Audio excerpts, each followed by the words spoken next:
everybody, and welcome to today's episode of the Responsible AI Report. I am very excited. We have Richard Saldanha with IST joining us today. Richard, thanks so much for being here. Thank you, Patrick. I'm delighted to be here today. It's been wonderful getting the opportunity to get to know you and to learn more about the Institute of Science and Technology.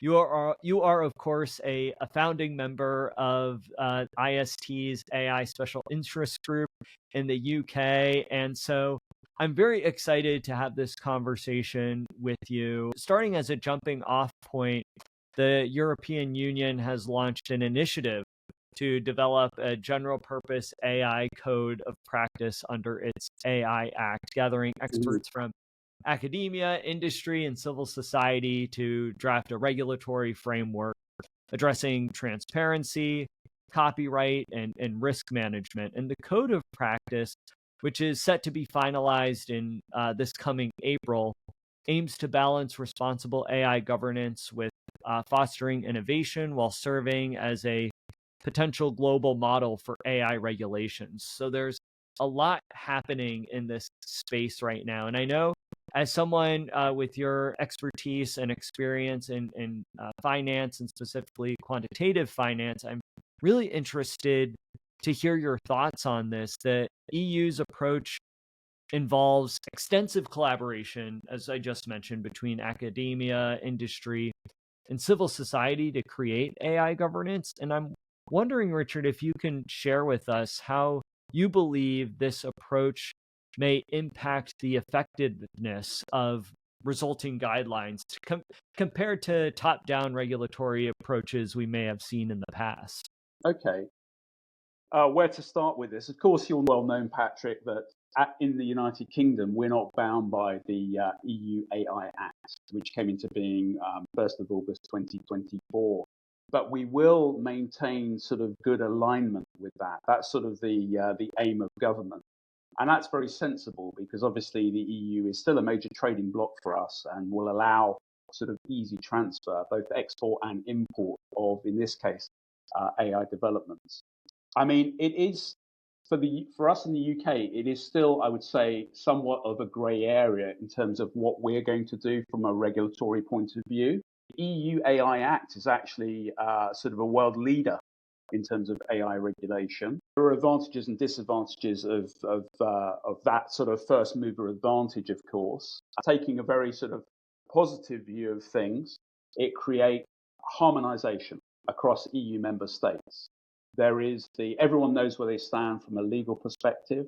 That's good. So, and when I say everyone, that's of course businesses, investors, but also the users of technologies, the consumers, as it were. So it makes it very clear from a regulatory point of view, a regulatory stance, where one stands.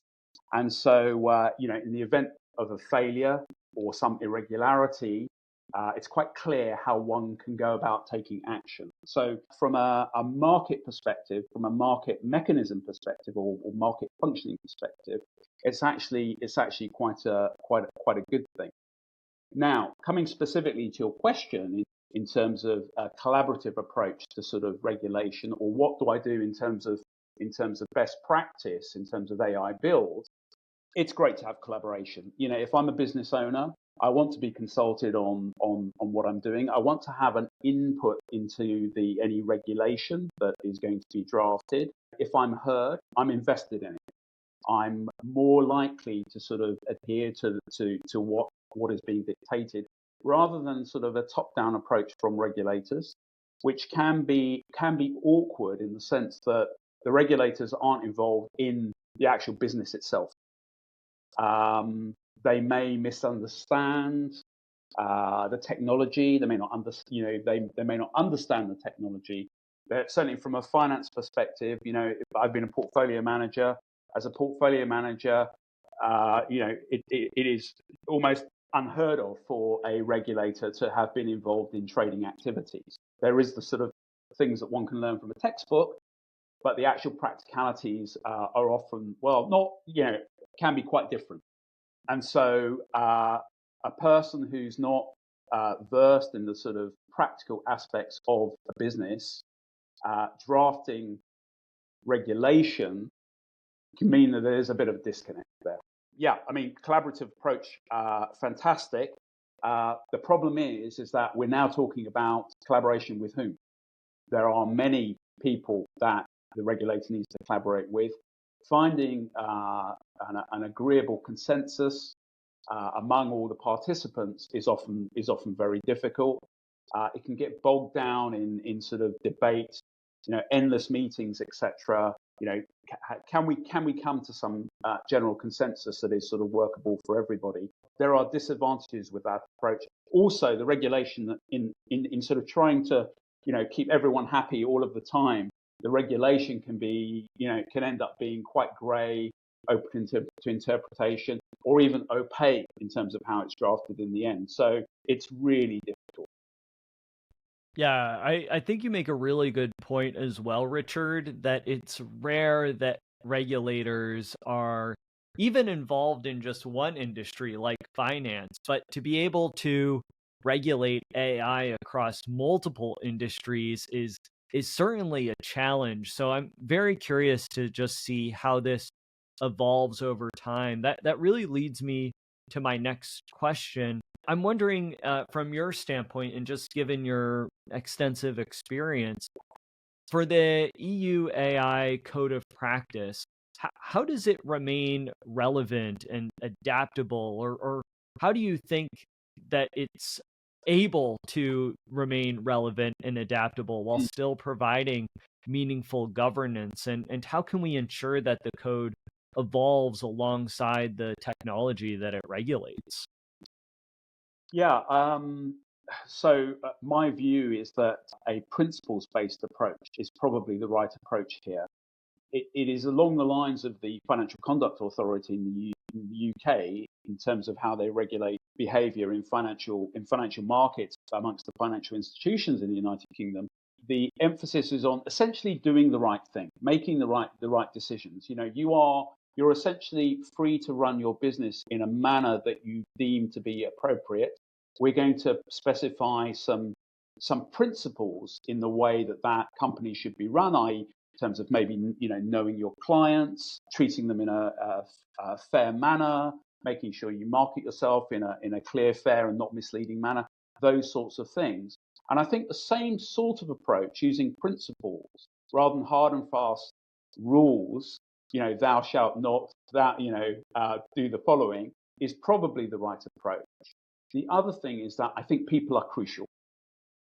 For any institution that sets themselves up as a regulator, they absolutely have to have good people who really understand the what's going on from a technology perspective. I'm not saying that they necessarily have to be experts in terms of putting together a large language model, but they should be excited by the technology. They should endeavour to sort of keep abreast of what's going on, sort of new major AI development, shall we say? Not necessarily all the details. The problem is this: what I'd like to see in terms of a regulator is them actually hiring trained scientists. The problem is, if you are a trained scientist, you're going to be more excited about developing the technology than you are about regulating the technology. Not always, but generally that's going to be the case. If you've studied physics, mathematics, you've got a PhD, you want to be at the cutting edge. You want to be developing these technologies. That's I'm afraid that's the nature of the beast, as it were. But yeah, I think people are crucial. I think there are good people out there. I think there are good people that would actually fulfill the role. They may not even think about working in, dare I say, regulation, as it were. I think the EU are under pressure to basically find those people, to make it attractive, to excite people about the space, to sort of show them that actually you're going to see an awful lot if you come in and join us as a regulator. Yeah, absolutely. That really resonates with me a lot. We're, of course, seeing a lot of conversation around, okay, how do we implement AI responsibly? How do we balance this need for regulation while also not stifling innovation at the same time? And of course, the article that we're referencing, which for our listeners will be sure to link in the show notes, there are some critics to this more collaborative approach, namely Meta, who is worried that this type of approach to innovation could stifle things. So I'm wondering, from your perspective, Richard, what do you think is the optimal balance between ensuring safety and responsible AI development while fostering technological progress at the same time? Well, I think it's pragmatism, in a word, that both regulators and market participants, technology developers, need to sort of be pragmatic in their approach. There is an additional burden. I mean, I'll give Meta its due. There is an additional burden on technology developers to make sure that they are taking notice of the regulatory requirements, as it were. I mean, some of the requirements are really quite stiff in terms of, say, data usage, for example. Data protection may be highly restrictive in, more so in the EU than say the United Kingdom. That may hamper development. That may actually slow development. And I mean, it's incumbent on the developers to actually persuade the regulator that perhaps the collection of additional data outside of the very obvious for the current sort of technology is useful, is a sensible thing to do, and that they're not infringing people's data rights. So that's one thing that I would state. Another thing that I picked up was that the EU are averse to overly automated systems, which is a tricky one. So, for example, if I have an autonomous car, I'm not sure how that how that fits in with that. Whereas in the UK, we've actually I believe we've just passed an act which will allow automated vehicles, provided the software and the hardware basically achieve certain sort of safety thresholds.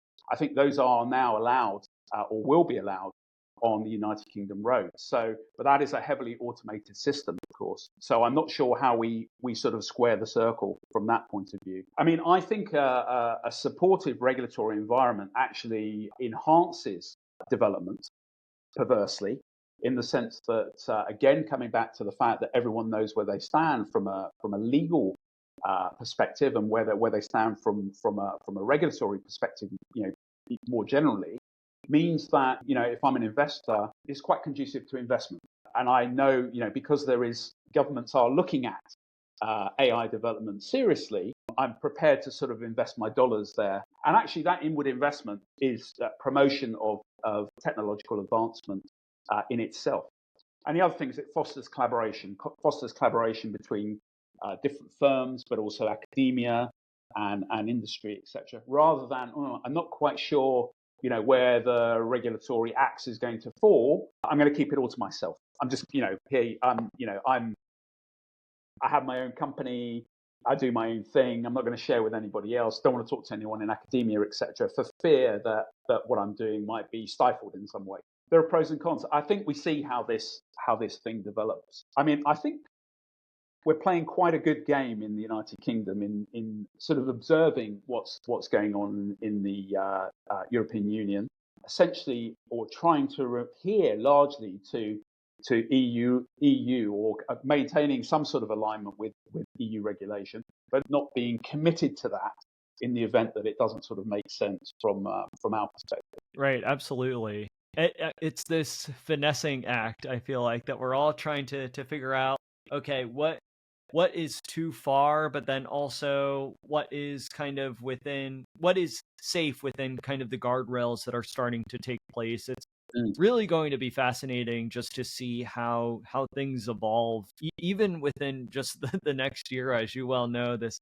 space is moving so fast, and I'm so glad, Richard, that we had the opportunity to have you on the Responsible AI Report. I can't thank you enough for taking the time, but I also really appreciate the work that you've done and your perspective in this space as well. It's so essential, especially someone with your background, to be able to share your experience, because it really is kind of the cumulative building of expertise like yours I'm so glad you were able to join us.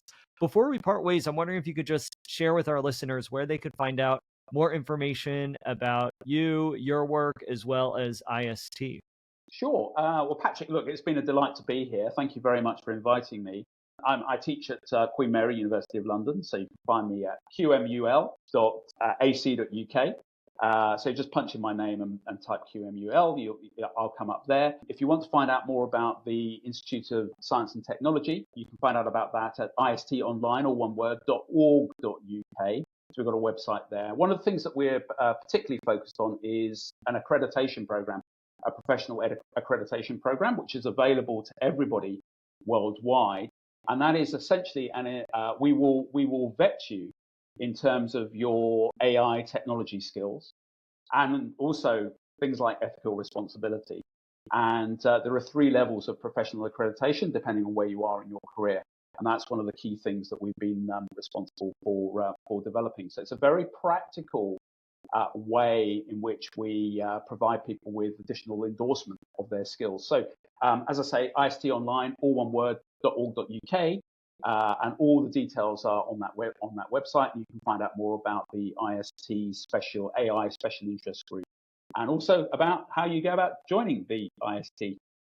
We're a very reputable professional body. We've been around since 1948, and former astronaut Helen Sharman is our Oh, president.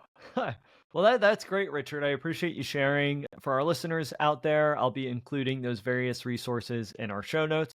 So all you have to do is scroll down, click those various links provided. Richard, thank you so much again for joining us. A pleasure, Patrick. Thank you very much. Bye-bye.